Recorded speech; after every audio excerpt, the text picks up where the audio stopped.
Attendance कौन लेगा? Teachmint. Paper कौन चेक करेगा? टीचमेंट। तो हम क्या करेंगे? आप बस बच्चों का सिलेक्शन कराइए सर, बाकी सब टीचमेंट कर लेगा।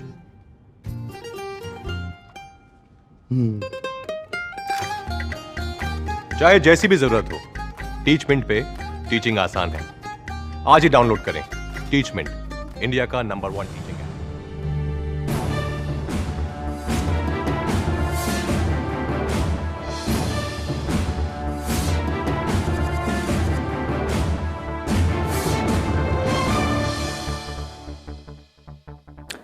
Hello and welcome to Raj Sabha TV, watching the big picture with your host Rajat Kane. In next half hour, we'll discuss how the EPF, an essential component of savings and pension in Indian middle class and working class, gets redefined after recent orders of Kerala High Court and which was later confirmed by Supreme Court this week. Early this week, the Supreme Court dismissed a plea filed against Kerala High Court order that had asked Employees Provident Fund Organisation to provide pension to all retiring employees, rather than capping the figure to Rs 15,000 per month. In effect, all retiring employees will now get pension on the full salary instead of Rs 15,000 cap.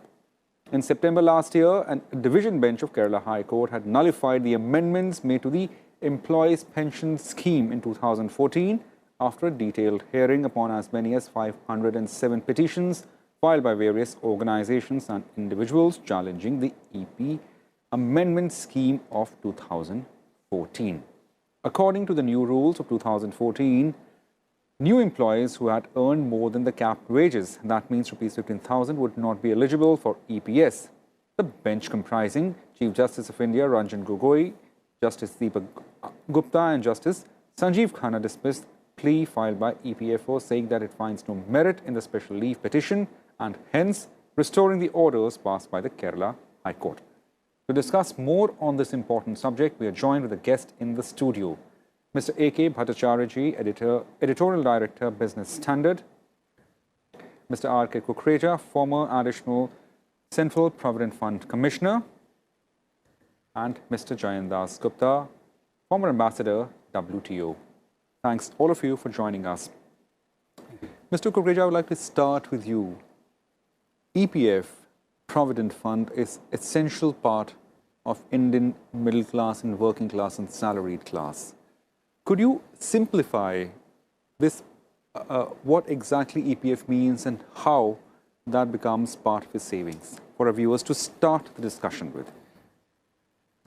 The Employees Provident Fund and Miscellaneous Provisions Act 1952 was promulgated in the year 1952. Initially, the Act empowered the central government to frame the Provident Fund scheme. Thereafter, the Employees Family Pension Scheme and the Employees Deposit Link Insurance Scheme were also added in the Act, and the schemes were framed by the central government and implemented by the Employees Provident Fund organization. In the year 1995, the government promulgated an ordinance for implementation of the Employees Pension Scheme. Right. After that, an amendment was made to the Act by inserting a Section 6A in the Employees Provident Fund and Miscellaneous Provisions Act 1952. By virtue of this provision of the Act 6A, Section 6A, the central government was empowered to frame a pension scheme, and it was specifically mentioned that the employer's contribution out of that 8.33% will be diverted to the pension fund. The pension scheme was framed. The pension scheme was initially applicable to the employees, those who were drawing basic wages up to 6,500. Thereafter, the basic wages were increased to 15,000. Right. From 1st September 2014, an amendment was made in the Employees Pension Scheme, wherein certain changes were made in the pension scheme, and a cap was put on the persons to draw the pensioner benefits up to 15,000. it was also made in that amendment that if the persons, those who are drawing salary more than 15,000, if they also want to become a member of the pension scheme, then the contribution which was earlier being made by the government, which is 1.16%, that too will be borne by the employee. As just now it has been told to you that the Kerala High Court has basically nullified the notification issued by the government which has amended the employees pension scheme. Right. And the Supreme Court, after hearing the petition on filed by the Employees Provident Fund organization as yesterday, said that they do not want to say anything. They have considered, they have heard the learned counsel of the EPFO. They have gone through the records, and on merits they do not find anything to change. Right. Change as in the Kerala High Court's order. So they have sustained the Kerala High Court. Right. Mr. Das Gupta, how important do you think was court's intervention, or for that matter Kerala High Court order, in terms of simplifying PF for employees? I think we need to be clear about a few facts. And one of the things is that the Employees Provident Fund scheme is mandatory for employees drawing a basic wage of 15,000 rupees per month. If they draw above that and they still want to be a part of the EPF, then a joint representation has to be made to the Assistant Provident Fund Commissioner by the employee and the employer, because the employer and the employee make a contribution of 12% each. And the 12% which the employer makes, out of that 8.33 goes to the pension fund and 3.67 goes to the EPF. Now, there are many organizations which are also exempted from this under the guidelines of the EPFO. So the point that was upheld by the Honorable Kerala High Court and has been since then, the petition of the EPFO has been disposed of by the Honorable Supreme Court. That is that there were many employees who had been making a contribution, and the employers had been making a matching contribution without taking the approval of the Assistant Provident Fund Commissioner. Right. And this was not getting recorded anywhere. So this is the problem. It is basically about subscribing to the EPF. Employees who are not subscribing to the EPF, they are not going to get this benefit. Only if the employer was also making a contribution, that would be taken as tacit acceptance of the scheme, and that is what the honorable courts have upheld. That you then can't put this upper ceiling of 15,000. Right. Now there is another point which needs to be mentioned in this context.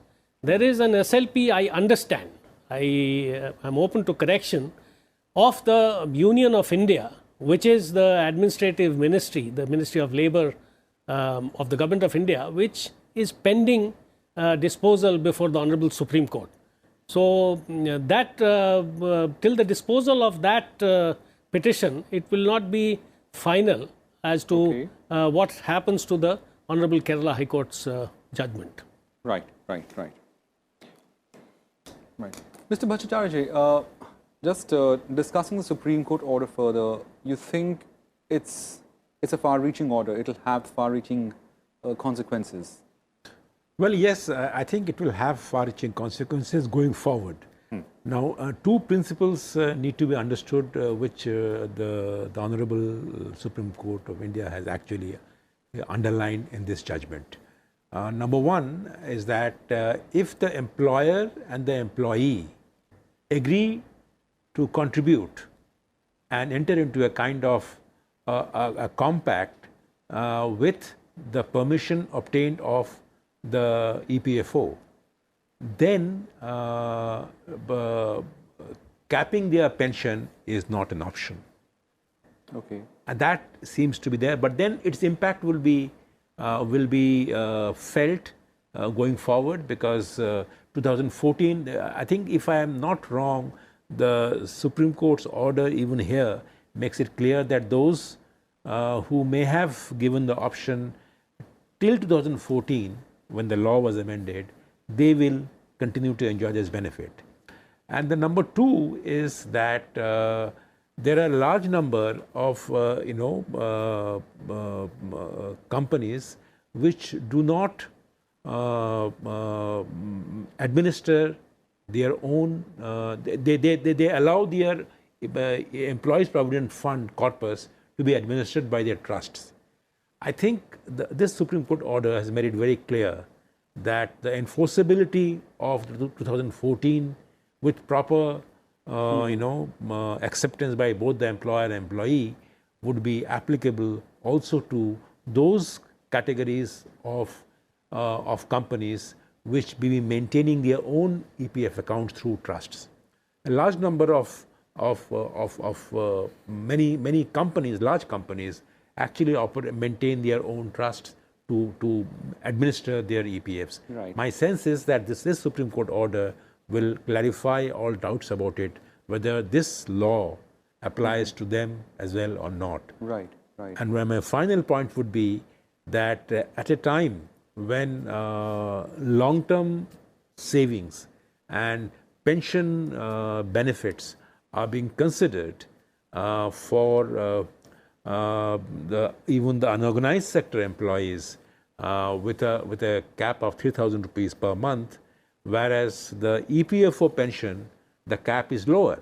So I think the Supreme Court intervention at this point in time is also seems to me politically very, very correct and appropriate, because you cannot have a scenario in which the EPFO pension, the cap is lower than the unorganized sector pension, though the unorganized sector pension will kick in many years later. But the fact of the matter is this, that you cannot have a situation where the organized sector pension is more than the organized sector pension.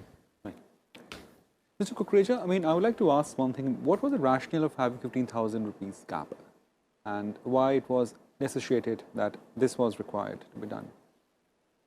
In my opinion, the employees' pension scheme was basically for the employees, those who are having less salary. Whereas in exempted establishments or in bigger establishments, or the employees, those who are drawing salary, very high salary, the government is of the opinion that they shall manage their own pension for their old age as an old age benefit to them. That's how the government had framed the new pension scheme, where everyone is eligible to become a member, make a contribution, and after that he will be able to choose even the investment plan also. And according to the investment plan, he can draw his pension. Right, right. Mr. Das Gupta, how important are pensions and EPF in the earning scenario, and especially if we need to simplify this further, these orders, how important they will be for that particular class who actually live off the savings?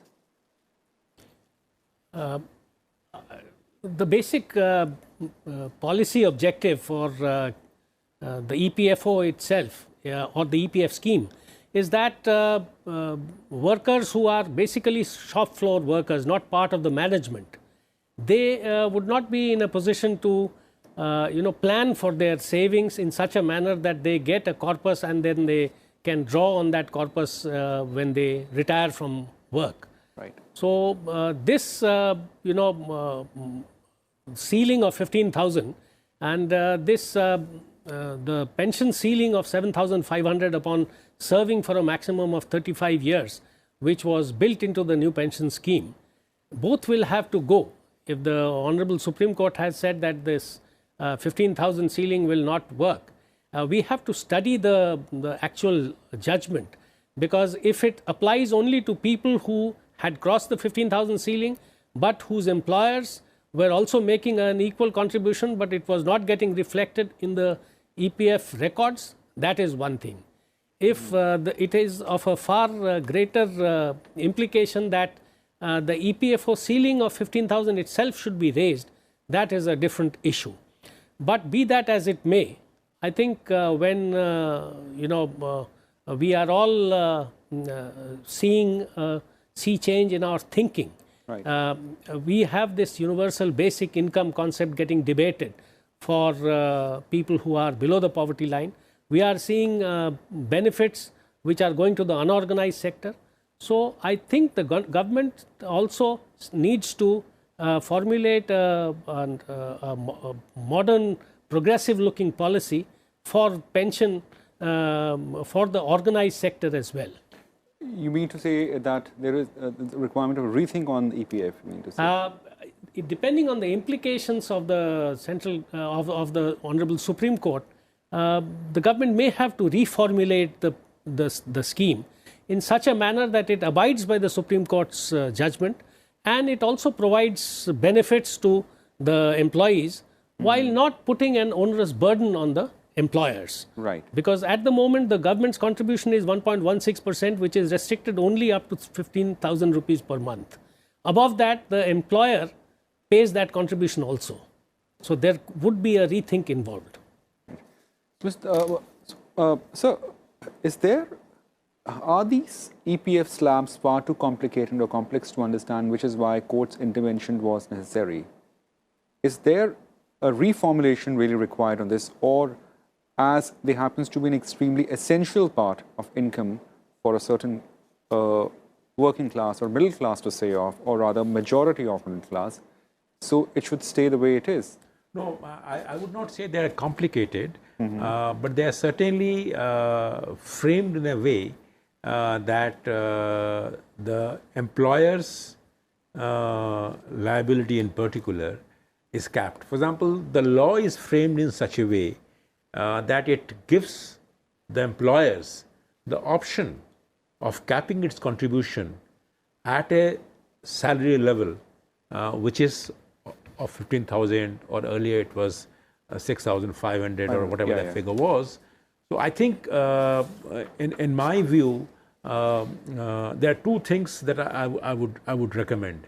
That one is that if the employer and the employee agree to allocate a sum of a share of their total earnings for the provident fund purposes, I think the full benefit should accrue to the employee. Now, but the challenge there would be, how does the EPFO manage to invest that money in instruments that give you the kind of returns that can provide pensionary benefits over a long period of time? Already the government's pension scheme is facing a kind of a question mark, because of the government's financial burden is increasing with every passing year, with the average, the longevity increasing. The estimate is that either the end of this year or next year, the central government's total pension bill will be as much as its wage bill. So therefore, if the responsibility of providing pensionary benefits to the employees in the private sector, the organized sector, that goal has to be achieved, then I would imagine we need an organization that is more open and more, of course, regulation has to be there, but I think it's a very conservative organizational structure, wherein... You mean the EPFO is? EPFO, okay. Because even if it wants to secure returns for the investment it makes, there are prudent regulatory clauses that are in place. For example, they cannot invest more than right now 5% of the entire corpus in the capital market. Now it is thought to be raised to 15%, but the question is EPFO geared to making the employees and the employers' salary contribution for the PF purposes judiciously, properly, and without exposing them to risks? Now, these are very, very important issues. We also haven't really made enough efforts to invite foreign pension funds to come into this country and invest here. So I think the entire pension area requires a lot of reform, and I don't think we have done that. For example, why is it that the private sector employees should only be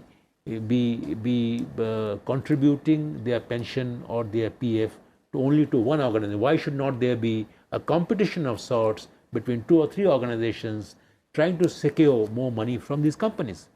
Okay. So I think we need a reform in this entire provident fund sector, where reforms in the other parts have taken place, and I don't think enough reforms, adequate reforms, have taken place in the provident fund sector. Mr. Kukreja, you also think that going ahead times, possibly EPFO requires some reforms or reformulation of certain policies concerning PF and pension? Yes, I should say that EPFO has already gone a long way in improving itself, Okay. its services. Right. EPFO has already introduced a universal account number, so that when a person changes his job, he need not get a new number, and his contributions are not required to be transferred from one establishment account to another establishment account. Similarly, EPFO is also going forward in settlement of claims, that is online settlement of claims. So EPFO is improving its functioning, as well as I would like to say that certainly they have to now look forward for the policy formulations also.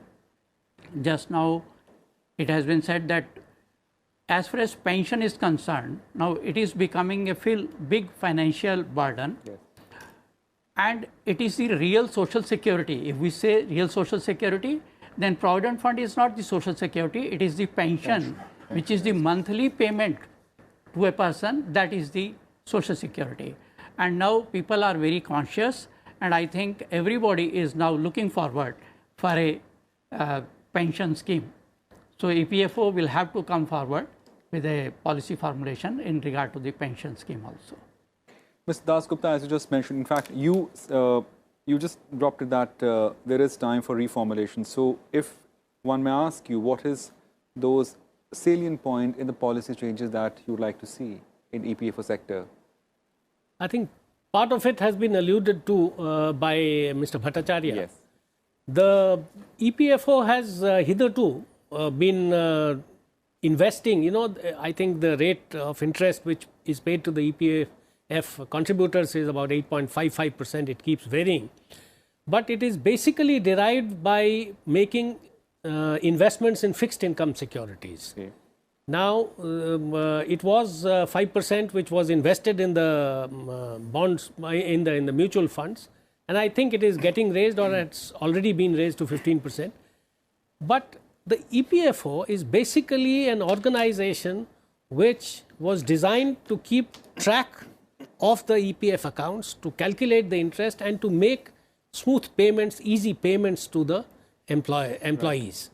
Now, that role cannot then take on the responsibility of being an investment manager also. That has to be taken up by a separate organization, which is a professional organization and which keeps doing this kind of a thing. You mean to say that EPFO has too much on its plate and it needs to be balanced? In the case of the government also, with effect from I think 1st of October 2004, the pension scheme has been discontinued in the central government, and it is getting invested through various kinds of instruments. So it has been handed over this function to a specialized organization. So the EPFO may also have to look at doing things if indeed employees who are drawing much more than 15,000 rupees are also eligible for pensions, and the number of EPF account holders also increases substantially, then I'm sure it would become quite unmanageable for the present structure of the EPF to do this, to do justice to this, and to assure of a fixed kind of an assured return on the contribution made. Right. Gentlemen, thanks for joining us, and it was indeed a pleasure having you on the show. So clearly, the EPF, which is an essential component of the income of salaried class in India, and the EPFO, the organization, requires some formulation to look forward in the future, and also the Supreme Court's judgment, which has reconfirmed the Kerala High Court's order, will have a far-reaching consequences. Thank you for watching Big Picture. Keep watching Rajya Sabha TV.